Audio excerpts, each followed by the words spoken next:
2.5 লাখ টাকা দামের গরু আছে এখানে, কিন্তু এখানে চামড়ার দাম পাচ্ছি না। 2,000, 3,000, 3,500 টাকা দর চামড়া বেচি, আর এই চামড়া এখন বর্তমানে নদীতে ফালায়, মাটিতে কুফে।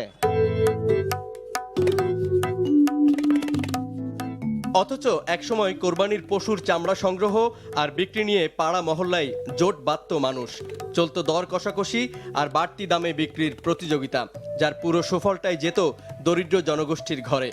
মৌসুমে একসঙ্গে প্রচুর চামড়ার আমদানিতে সাজ সাজ রব পড়ত ট্যানারিগুলোতেও। হঠাৎ করেই 2018 সাল থেকে বিরল সব দৃশ্যের সাক্ষী হচ্ছে বাংলাদেশ। দাম বেঁধে দিয়েও আড়তদার আর ট্যানারি মালিকদের গড়িমসিতে মাঠ পর্যায়ে তা কার্যকর করতে পারেনি সরকার। খাবারের দৌড়ারা, ফুলবের দৌড়ারা 24 ঘন্টা থাকতো নদীর মধ্যে, এই মাছ বিক্রি করে তাদের সংসার চালাইতো, জীবিকা করতো। তারা এখন বাড়িতে বসা। এই গন্ধ ভালো ফ্যামিলিতে বিয়ে হইব না আমাদের এলাকায়, এই অবস্থা।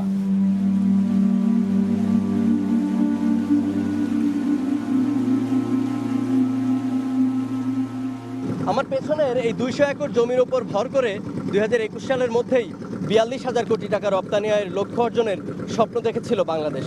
কিন্তু ধলেশ্বরীর পাড় ঘেঁষা এই জনপদের চাপা দীর্ঘশ্বাসের মতোই তা পরিণত হয়েছে দুঃস্বপ্নে। চামড়া এখন প্রায় ডুবন্ত, দরপতন বলি আর অধপতন, কোনোটার দায়ী সরকার কিংবা মালিকপক্ষ কারোরই একার নয়।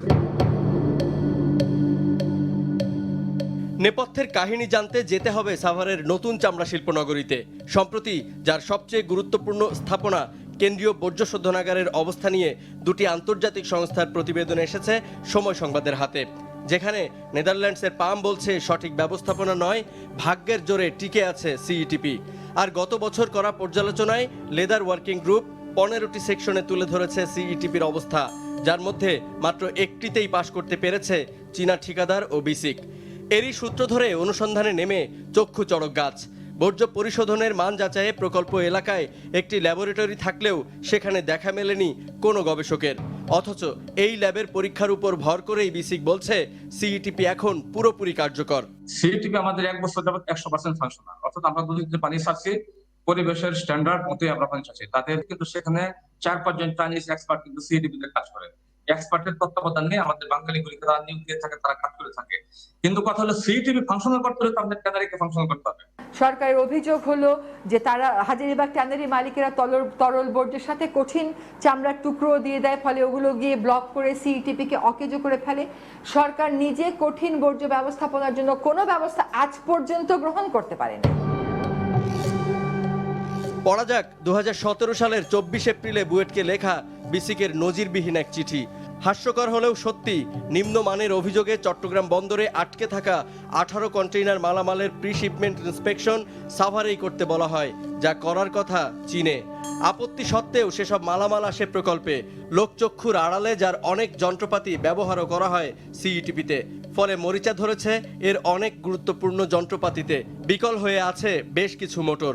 কিছু ইউজ ওনারা করেছে, যেটা ওই মালগুলি কোনো প্রিশিপমেন্ট হয় নাই, জন্যই বন্দরে 18 মাস পড়েছে। দুই গভর্নমেন্টের সাথে অনেক চিঠি চালাচালি হয়ে ওনারা নিয়ে আসছে, খালাস করে নিয়ে আসছে। কিন্তু এসব দেখভালের দায়িত্ব চীনা ঠিকাদার দিয়ে রেখেছে একজন এসএসসি পাস মিস্ত্রিকে, যিনি তাদের ভাষায় ইঞ্জিনিয়ার। আপনার শিক্ষাগত যোগ্যতা কতটুকু? SSC pass. আমার কাজ হচ্ছে ইলেকট্রিক্যাল, আর এর বাইরে কোনো কাজ নেই। ইলেকট্রিক্যাল প্রবলেম, যে এগুলো প্রবলেম দিলে আমি এগুলো ঠিক করি।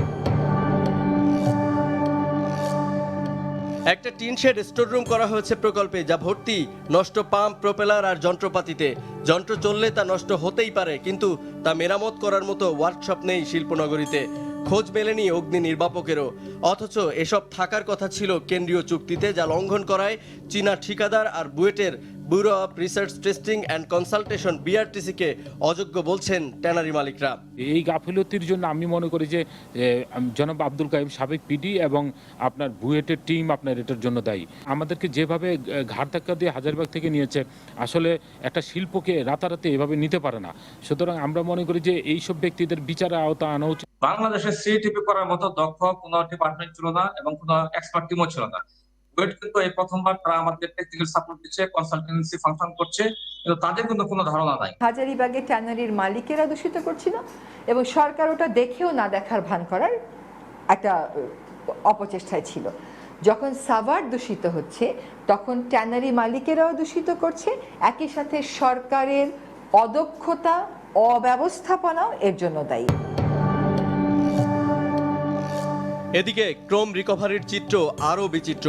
এত স্পর্শকাতর রাসায়নিক ব্যবস্থাপনার দায়িত্বে নেই কোনো রসায়নবিদ। শিক্ষার কোনো মানে ইয়া নাই, এটাও মনে করেন যারা একেবারে 1 2 3 বার ওরা যদি ফাঁস করে ওরা মানে এটা জানলে পারবো শিখালি। যন্ত্রপাতিতে বাসা বেঁধেছে মাকড়সা। অতি জরুরি সালফিউরিক অ্যাসিড থাকা তো দূরের কথা, ৮০% জিনিসপত্রই নষ্টের পথে। ৩.৫ বছরে 1 কেজি ক্রোমিয়াম রিকভার করতে না পারলেও তা আলাদা করা হচ্ছে বলেই এক শুভঙ্করের ফাঁকি দিয়ে যাচ্ছে বিসিক।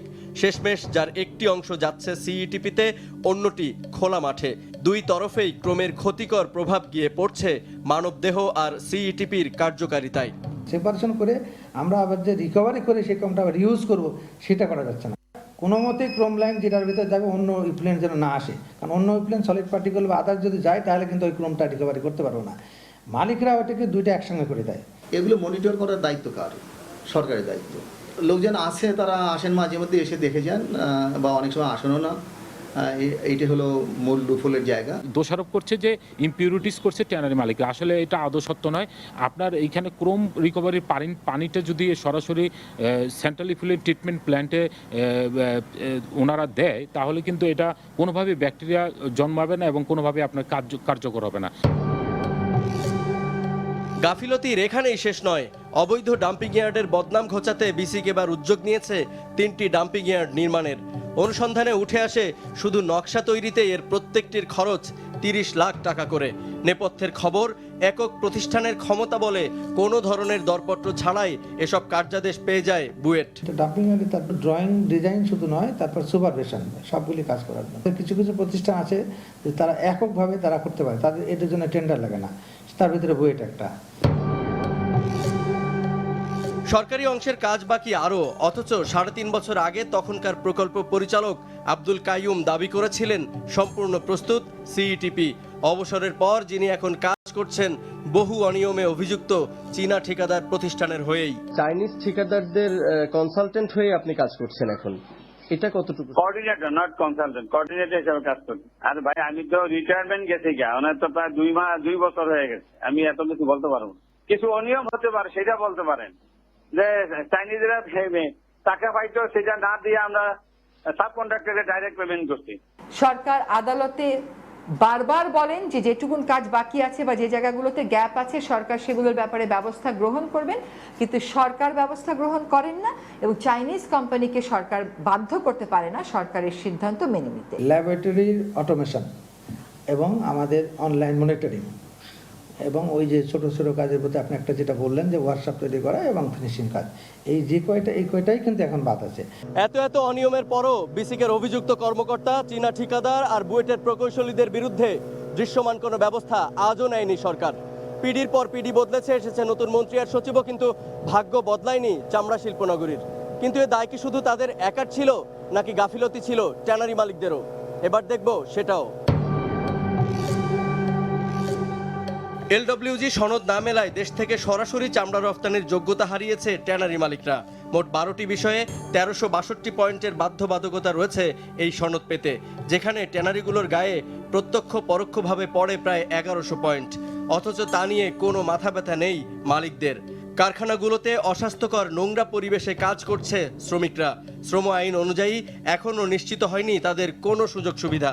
কিন্তু এসবের জবাবে বরাবরের মতো অর্থ সংকটের পুরনো রেকর্ডই বাজান তারা। বড় বড় কয়েকটি ট্যানারি এখনও দায়সারা আচরণ করছে সেডিমেন্টেশন ট্যাঙ্ক নিয়ে, যার কার্যকারিতার অভাবেও ক্ষতিগ্রস্ত হচ্ছে সিইটিপি। আমরা এখন লেজার কমপ্লিট করে রাখি, অনেক বায়ার আসে, হ্যাঁ, যে প্রাইসে অর্ডার প্লেস করে আসার পরে দেখেছে আবার সে 5 সেন্ট 10 সেন্ট করে প্রাইস থেকে কমায় নিয়ে যায়।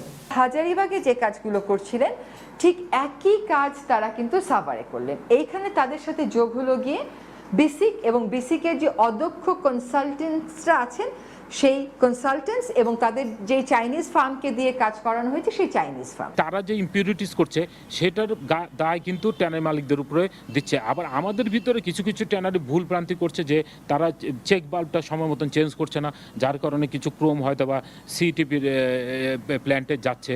সেটাও আমাদের ঠিক করতে হবে, আমাদের ট্যানারি মালিকদের মাইন্ডসেটটা ঠিক করতে হবে। 2003 সালের প্রকল্প শেষ হয়নি আজও। 18 মাসের সিইটিপি ধুঁকছে 8 বছর পরেও। তৈরি হয়নি স্থায়ী ডাম্পিং ইয়ার্ড।